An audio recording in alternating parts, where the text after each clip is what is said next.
What it do, bruh? Talk of the town, Nintendo, Doc Trey still holding it down, still make the best games, and you know this, bro. It's the truth. If you don't like it, you can have that seatbelt. It's kind of weird, but Nintendo fans as a whole actually know more about graphics than Sony and Xbox fans. And that's pretty ironic considering the last 3 generations that Nintendo systems have been the least powerful and have had the least impressive graphics. But that is the case. And there's multiple reasons for that. But the beginning of this actually stems from the Wii.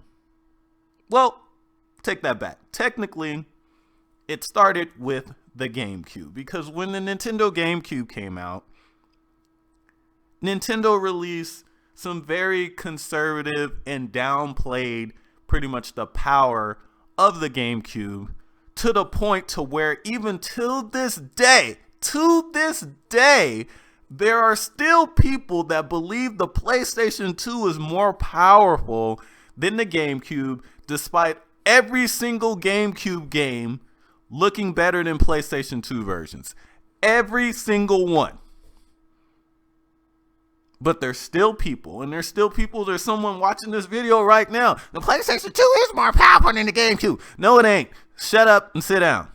Have a seat. It's not. But anyway, there's still people out there that believe that. Because of Nintendo's secrecy and when it comes to specs, which is why when the Wii came out, that was the moment that made Nintendo fans have to get more knowledgeable about graphics. As soon as verifiable rumors started to come out about the original Wii's spec performance and how it was very similar to the original Xbox or a GameCube Plus or 2 to 3 GameCubes stuck together, duct taped together, Nintendo fans as a whole were pretty shocked and confused and were looking for answers. And a lot of people were like, no, there has to be something else. There got to be something. It has to be some kind of secret sauce. It has to be something. Maybe they just don't need it because of this. They don't need it because of that. Like, it has to have some superpower somewhere. Oh, no. It's because it doesn't use polygons. It uses NURBS. It doesn't need to be powerful. It uses NURBS. Like NURBS. But yeah. I mean, think about it like this. Go back and look at the Nintendo On. People believed that was real.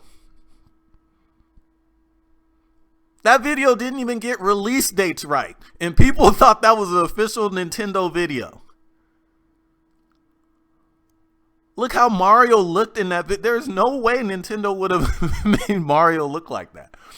But people were desperate to believe it was real because they did not want to believe that Nintendo would have the nerve to come out with a system of that power against the PlayStation 3 and the Xbox 360. But they did.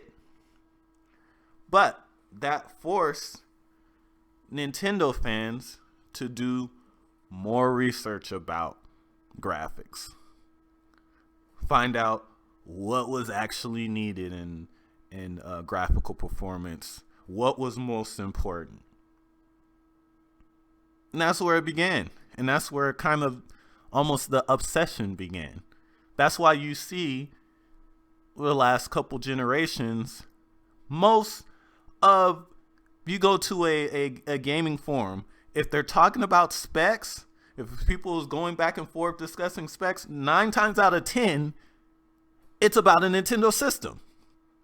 And part of that is because Nintendo never publicly releases their official specs or benchmarks. So fans pretty much have to do research and figure it out themselves. Like, what other fan base do you know of would put together money to buy the picture of a die shot and try to figure out the specs of the system based on a picture. Those are Nintendo fans. Xbox and Sony fans won't do that because they don't have to do that. All their specs, everything is there for them. They already know what to expect when a new system comes out because one, Microsoft and Sony will tell them the specs, and they'll overhype actually what the system's capable of, so they don't need to do it. They don't really need to know much about graphics because Sony will tout it for them. With Nintendo fans have to do all the digging and do all of the research because Nintendo never wants to put that out there because they never want to compete head to head when it comes to specs. Even back with the GameCube, which actually could go to head with anything of that era.